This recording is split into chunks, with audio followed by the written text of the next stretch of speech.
आज रामनवमीच्या निमित्तानं नागपुरात मोठी शोभायात्राचं आयोजन करण्यात आलेलं आहे। नागपूर शहरामध्ये 2 शोभायात्रा आयोजित केल्या जातात। एक तर पोद्दारेश्वर राम मंदिराची आणि दुसरी जी आहे ती रामनगर राम मंदिरातून ही शोभायात्रा निघते आणि आपण या ठिकाणी जर बघितलं तर कशी भव्य दिव्य अशी शोभायात्रा या ठिकाणी निघालेली आहे। महिला जी आहे पारंपरिक वेशामध्ये बुलेट चालवताना आपल्याला या ठिकाणी पाहायला मिळते।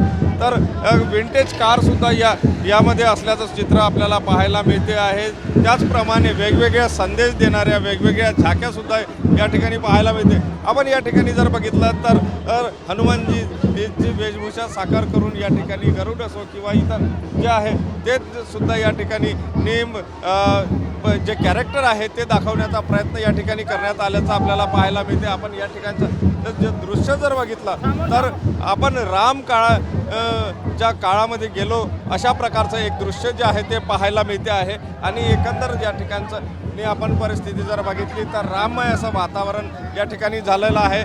जय श्रीरामचा जयघोष या ठिकाणी पालखी जी आहे ती पालखी आपल्याला जाताना या ठिकाणावरून पाहायला मिळते आहे।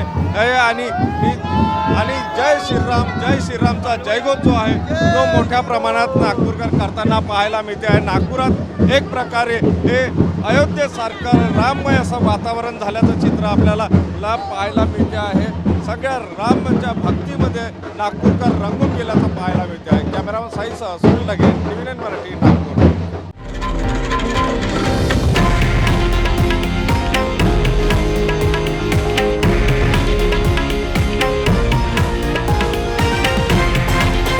हे आहे देशातील नंबर 1 न्यूज नेटवर्क आणि आपण पाहत आहात TV9 मराठी, एकमेव।